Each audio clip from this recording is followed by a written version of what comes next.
Learning English every day can be a fun adventure. Start with simple words and phrases. For example, practice saying hello and thank you. These are essential in everyday conversations. Try labeling items around your home, stick notes on the fridge, door, and even your favorite snacks. This way, you'll remember words like apple or a chair easily.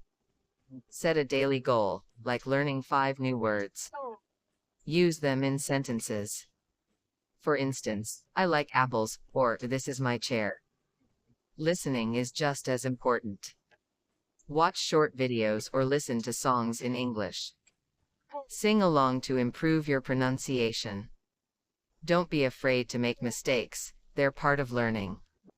Find a language partner to practice speaking. You can even talk to yourself in English. The key is consistency. Spend just 15 minutes a day, and soon, you'll notice how much you've improved.